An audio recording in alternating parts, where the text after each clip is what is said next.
Turn heads and bring the hype with a custom hype chain from Lotwin. Perfect for youth sports, fantasy football, or just flexing your pride. Go to Lotwin.com, use the promo code TCCPOD for 10% off your order. That's Lotwin.com, promo code TCCPOD for 10% off. Get your custom hype chain and get hype with Lotwin.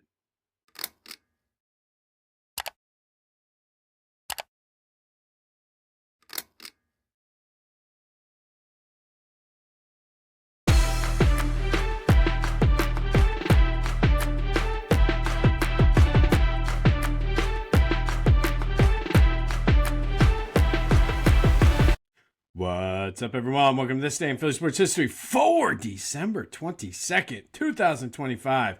I'm your host, Jim Montgomery. Welcome to a Victory Monday edition of the podcast. I guess it's still Victory Monday, even though the game was on Saturday. But let's get right into it as we rewind the weekend like we do every Monday. Brought to you, as always, by Philly Goat. Go to phillygoat.com. Use that promo code Jim Montgomery to take 10% off of your order. It's too late to get delivery for Christmas. However, they have a ton of stuff. So as you're starting to get in Christmas gifts, go do a little shopping for yourself. You won't be disappointed. All right. So that Eagles game. Usually I give you my unfiltered, unswayed opinion on this, but I was able to kind of do a little bit of both since the game was on Friday or Saturday. So you will get a little bit of both here. But 29-18, Eagles win. And it was kind of a weird game. Weird in the sense that it was first half was not good. I think they played okay, but just could not score. Definitely the second half was better. I think Saquon was the key to it all. It almost looked like he had a different mindset in that second half when he was running. And if he's going to be running angry like that and doing those hard runs, that bodes well for this team going down the stretch. And then Tank was also spelling him a little bit. I like the two-headed monster approach. And the fact, like I said, they were able to successfully run the ball. Saquon had 130, by far his biggest game of the season. I think there was a little bit more shotgun in the first half, or at least it seemed that way. But they did seem like they switched it up and made the adjustments late. I don't know if they saw something early in the game on Washington's defense or what. But I think QB1 was solid. I think for the most part, he was decisive, knew when he was going to run, had some very, very good throws. He did have a couple of bad throws. And I think you can make what you want of it. The one to AJ that he kind of floated instead of putting a little bit of zip on it. Not sure what was going on there. But overall, I think he played well. I think with the running and being decisive with the runs, I think if that's the Jalen we get, I like the way that this is going to go. But I think that is who Jalen is, and that's okay. I don't think we need to make a big deal about it. Well, Josh Allen would have made this throw, or Matthew Stafford, or Patrick Mahomes. It doesn't matter. Jalen played a very solid game. Had some very, very nice throws. Had a couple bad throws. It's going to happen. I mean, God, we used to complain about Donovan all the time on his bad throws and sometimes overlooked some of the beautiful deep balls that he had and some of the good throws that he made. So this is who Jalen is. It's okay. And if he's going to throw for 185 yards, couple of touchdowns, and run one in, I'll take that every time, especially if you're going to get Saquon going for 130 yards. And I think it all hinges on that. Some good news from an injury front. Lane's going to be back, which is good. Fred Johnson, I think, filled in pretty admirably. Didn't necessarily have his best game. Had a couple penalties and got beat once. But overall, I think Fred Johnson filled in fine. I like the fact now they're going to be able to kind of go back and incorporate that six-man line when Lane comes back. That is, of course, if we are playing with Tyler Steen, who decided to fight the entire Washington Commanders defense near the end of that game. Probably going to get suspended for that. He was throwing punches, multiple punches, and I get that They came after him. Sirianni was asked about it. I thought that it was more of, let's not give Jake Elliott a chance to have even more confidence get shattered there. More on Jake here in a minute. But Sirianni said it was the math, but of course he is, because he's not going to say we don't trust our kicker and we don't want to destroy his confidence. But not a smart move by Steen. However, I got to say, I like it because that to me was the most fight I've seen out of this team all year. And to do it this late in the season, when you're gearing up for a playoff run to defend that title, whether or not you want to admit you're defending it or not, I like it. Get that little chippiness in there. The fact that, like I said, Jalen was decisive. The fact that Saquon was running angry. And I'll preface this like I did last week. Oh, it was just the Raiders. This was just the Commanders. But it's a division game on the road. So to show that kind of fight, and it's like they woke up and said, wait a minute, we are the Philadelphia Eagles. So I'm very confident. I'm very pleased with how that run. And like I said, I personally, it sucks that he might get suspended, but I like the fight. I like the fact that he went in there and took on 5 Washington Commanders. That, to me, is what this team needed. That's the spark, hopefully, that this team rallies around. You saw Jalen celebrating with his teammates. BG celebrating with AJ, the picture from the locker room, AJ, Saquon, and Jalen with the division shirts on. Can we finally put that whole narrative to bed that, oh, Jalen doesn't get along with his teammates. He's a loner. He doesn't talk to anybody on the sideline. And this was not even Hard Knocks. This was just real life. So can we put that to bed, please? The quarterback played well. The offense looked completely different than it has been, and I think they're kind of starting to grow on some things. The thing that stuck out to me the most was that they made the adjustments at halftime. They did something, because it was not going well in the first half, and then they whatever they did in the second half, it worked. So much so that we saw Tanner McKee again. So for all the Jalen haters out there, you saw Tanner now in back-to-back weeks. And then what can I say about the defense? The defense is just outstanding. I will say the Nakobe Dean hamstring worries me a little bit, but Jahad Campbell came in and played pretty solid for the defense after not playing a lot for a while. So it was nice to see that he can come in there and do. I think Adoree Jackson did not have his best game. He was helped out a lot by the pass rush, but I counted at least 2 or 3 plays that he got beat on. Brandon Graham continues to impress me at, 37, 38 years old. Just a beast. And now that he's really coming into his own, I think that bodes well for this defense. The secondary, other than Adoree, you got Coop with the interception. Shout out for the John Cena celebration. I really like that, especially coming on the heels that he is dating Nikki Bella. So I don't know if that was a subtle shot at John or whether it was a legitimate. He said they had that plan and he just hadn't had an interception yet. So we'll go with that. But the timing is a little inauspicious there. I think that's the word, but whatever. But defensively, like I said, I'm anxious to see and get more word as the week goes on with Nakobe Dean's hamstring, because we know that's one of those things. The hamstring's just going to linger the entire time. And then special teams. Not a good day for the special teams. Jake Elliott he's not been good. And I don't think you make a kicking change now going ready, but I think it's cause for concern that Jake Elliott did that. Brick Covey did not have his best game, fumbled the opening kickoff, and then hesitated on the one return. But the Eagles were able to overcome it. 29-18, good win. Win the division title for the first time back-to-back in 20 years. So can we finally, I was so sick. And shout out to the announcers for pointing out that we can finally retire this graphic. But overall, I'm satisfied. I'm happy. Looking ahead here to Buffalo, I think it's going to be a tough game because Buffalo is fighting for their lives. I do think that you put in your starters here because you need to continue to get crisp going down the stretch, and then maybe you set them for the last Washington game. But overall, good win. And I got to give a shout out to Scott from Ben Salem who nailed it with his text on the Back to the Future voice and text line. Barkley's the keystone of the offense.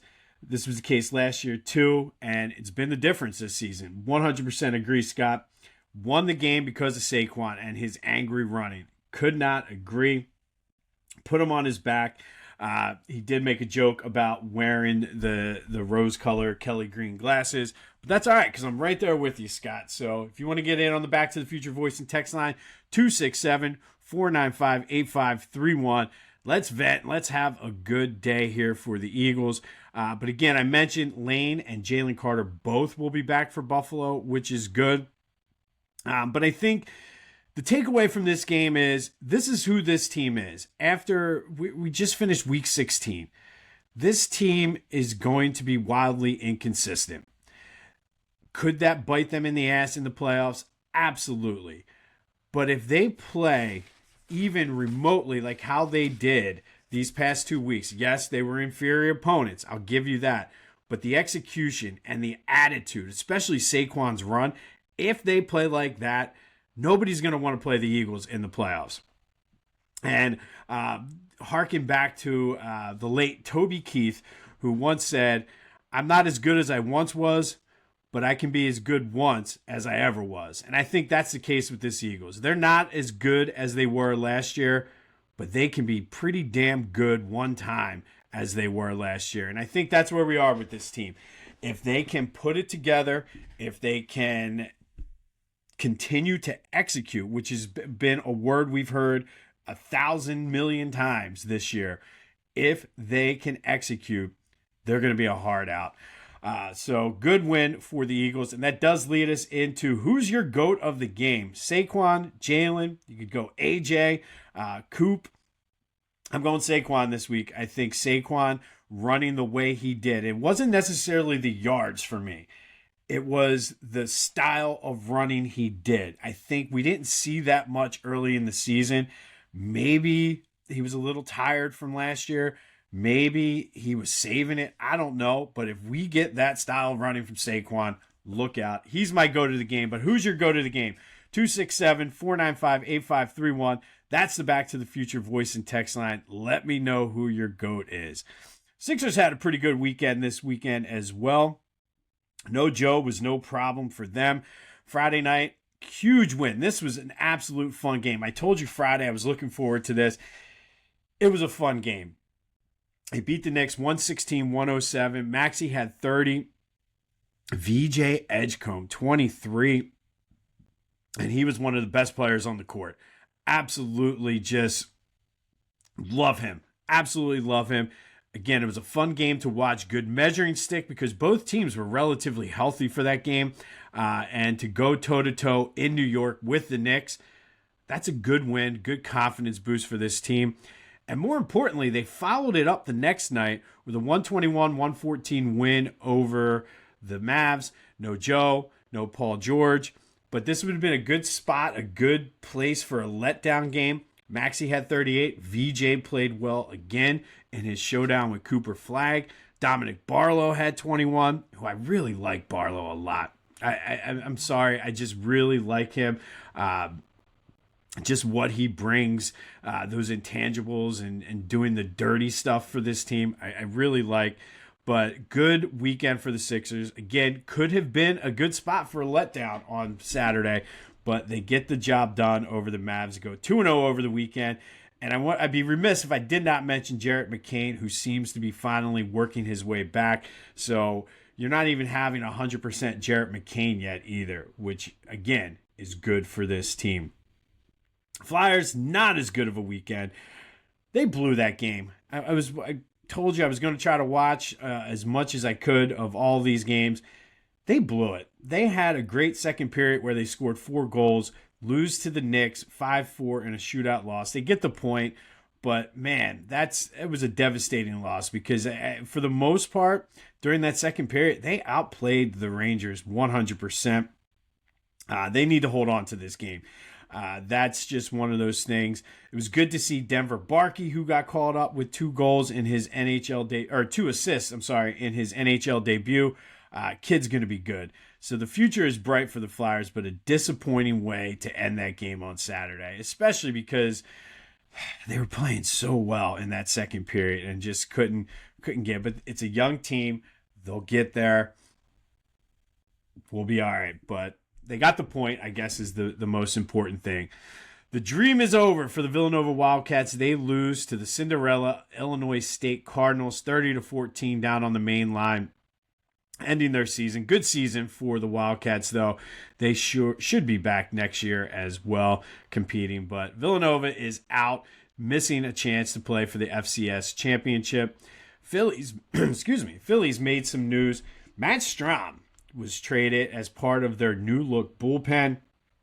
We'll see. I always kind of like Strahm, but I think with the direction and everything they're going, I don't know if part of it's to shed some salary. We'll see. But again, I'm more concerned now. Who's going to be your catcher? That's apparently they're at a stalemate, JT and the Phillies. So I don't know if JT's getting more offers than what he expected, whether this is all part of the game or what, but I fully expected JT to be signed by now. So what happened this weekend in Philly sports history? First, let's go back to 1970. Eagles beat the Steelers 30-20 in their last regular season game at Franklin Field, closing down Franklin Field for NFL football. Penn still plays there. Temple has played there. But last NFL game at Franklin Field occurred on December 20th, 1970. Fast forward to 1981, the Eagles beat the Cardinals 38-0 to clinch a spot in the playoffs and defend their NFC crown. And then 1992, the Eagles beat Washington 17-13 when Eric Allen broke up a pass in the end zone as time expired to seal the game and clinch a playoff spot for the Eagles. And then December 21st, 1947, the Eagles beat the Steelers 21-0 in the NFL East Division playoff, clinched the spot in their first NFL championship game, their first of 3 straight. They would go on to lose that game to the Cardinals, though. 1981, Mike Schmidt signed a 6-year, $1.2 million a year contract, essentially confirming that he would be a Philadelphia Philly for his entire career. A year earlier, 1980, Eagles lose to the Cowboys 35-27, but despite the loss, win the NFC East due to the funky tiebreaker. All they had to do in this game to win the NFC East was not lose by 25 points. And then in 2017, Temple beat Florida International 28-3 in the Gasparilla Bowl. It was Temple's last bowl win as a football team. Hopefully, the future is bright, though, under KC Killer. And that is Rewind the Weekend, brought to you, as always, by Philly Goat. Go to phillygoat.com, use the promo code Jim Montgomery to take 10% off of your order. And it was a mixed bag weekend, but it's always good when the Eagles win and kind of set the tone for everyone else, especially on Saturday evening football. All right, last week's trivia question. We talked about the Eagles' first NFL championship. It was not the first NFL championship in Philadelphia. I asked you who won that and what year was it. That would be the Frankfurt Yellow Jackets, and we are approaching the 100-year anniversary of that championship. 1926, the Yellow Jackets won, winning the first NFL championship in Philly. And that does lead us into today's trivia question. In 1967, after expansion, the NFL switched to more traditional division-style standings and play as we know today. So, since 1967, what teams have the Eagles played in the same division with? Some of them are going to be easy. I guarantee you nobody gets the one. So, who have the Eagles played in the same division with since 1967? We all know who they play with today. But since 1967, there's 2 other teams that have played in their division. Who are they? Hit me up on the Discord channel. First link in the chat or the description. Back to the Future voice and text line 267-495-8531. but who have the Eagles' division opponents have been since 1967? Let's do some quick housekeeping. Be sure to follow me on all social media at Philly Jimbo. Subscribe to the YouTube channel, Jimbo_Mont. Continue to spread the word. We're trying to grow this thing. You know, I've been doing a lot with the Clash and Conferences Sports Fan Network. If you want to get a glimpse of my wife doing a wife's podcast with them, that will be dropping today. So go to clashandconferences.com and see the girls talk a little sports and how they deal with all of us. There will be no Christmas episode this week. Merry Christmas to everybody, but so much going on with the kids and everything. So we will not be here on Thursday. I will be back Friday, though, with what we missed on Christmas Day. Excuse me. And don't forget the Brotherly Birds breakdown will likely drop on Wednesday due to the holiday this week, so you get an extra day to hear Kyle and I break down the Eagles-Bills game. So lots going on here on my network, the Clash and Conferences Network. It's a good time to be a Philly sports fan. And then today's random act of kindness. This one's important. Life is short, so go make amends. Say you're sorry to someone who you haven't spoken to in a while. Forgive someone who you haven't spoken to and you're holding that grudge. Let it go during this season. Life's too short, so don't hold on to those things. It's just going to eat away at you. Forgive them. Say you're sorry. Make amends. Whatever you have to do, it's important during this time to do that. This day in Philly sports history is proud to be a part of the Clash and Conferences Sports Fan Network, where passionate fans make powerful content. Check out theclashandconferences.com and join the squad today. All right, so I mentioned Abby's going to be on the special Wives edition of the Clash and Conferences podcast. Check that out. It should be out at some point today, wherever you get your podcasts, as well as on YouTube. But let's go back December 22nd, first to 1979. Bobby Clark, Bill Barber, Ken Linsman, Jimmy Watson, and Hound Dog Bob Kelly all scored as the Flyers beat the Bruins 5-2. It was their 29th consecutive game without a loss, setting the NHL record. As we all know, they would go on to win a few more, extending that streak to 35, which is still tops in all of North America.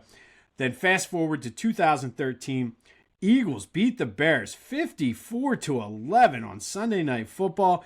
Chip Kelly guaranteed the Eagles a winning season in his first year as they moved to 9-6. Nick Foles threw 2 touchdowns to Brent Selleck and Riley Cooper. LaShawn McCoy had 133 yards and 2 touchdowns, setting himself up to have the Eagles' single-season rushing record within his grasp. Defense had 5 sacks, forced 2 turnovers, had a safety. Brandon Boykin with a 54-yard pick 6. It was a good fantasy day for the Eagles defense. But most importantly, this set up a winner-take-all in Dallas for the NFC East the following week. And we'll get more into that next week. 1 year later, the number 10 Kansas Jayhawks came to the Wells Fargo Center to take on the Temple Owls and left with a 77-54 loss. Suffocating defense by the Owls.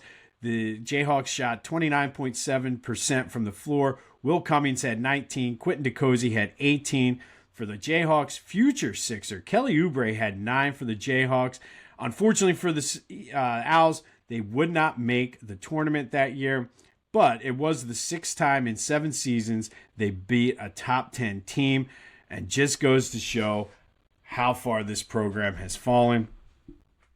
NIL, mismanagement from the university, whatever you want to call it. Not a good time to be a Temple Owl fan. But on this day in 2014, fans stormed the court as they knocked off the number 10 Jayhawks 77-52 down at the Wells Fargo Center. And then in 2019, the Eagles beat the Cowboys 17-9 in a battle of 7-7 teams. Carson Wentz threw for 319 yards and a touchdown to Dallas Goedert, who had 9 receptions for 91 yards. Miles Sanders scored a touchdown. Defense came up with a clutch fumble in the third quarter. And the win moved the Eagles to 8-7, and all they had to do was win, and they'd win the NFC East. Again, we'll get into whether they won it or not next week. But that happened on this day in 2019. Temple upset number 10 Kansas 77-52 on this day in 2014. Eagles destroyed, I should say, the Bears 54-11 on this day in 2013, setting up the winner-take-all game in Dallas. And then in 1979, the Flyers win their extending their NHL best, or setting the NHL record for unbeaten streaks with 29. That it just sounded very clunky. Flyers, 29th straight game unbeaten, set the NHL record on this day in 79. Now we'll get it. Don't forget to go out, make amends, say you're sorry, forgive someone, but life's too short. That is our random act of kindness. All of the programming stuff, no Christmas episode, the Brotherly Birds Breakdown will be out Wednesday, and Abby makes her podcasting debut today on the Clashing Conferences members podcast, so be sure to check all of that out. We'll have more on the Eagles as they return to, I think they'll return today. But we at least should get some press conferences and some news out of the Eagles camp as they look to. It's going to be a tough game. It's supposed to snow. Early reports are it's supposed to snow in Buffalo. They're going to be fighting for their playoff lives, but I think they can do it. The Eagles are 2.5-point underdogs, I think, as of the opening line today. So we'll have more on that. But as always, stay safe out there. This has been This Day in Philly Sports History for December 22nd, 2025. My name's Jim Montgomery. Go have yourselves a Victory Monday. And until next time, I'll see you when I see you.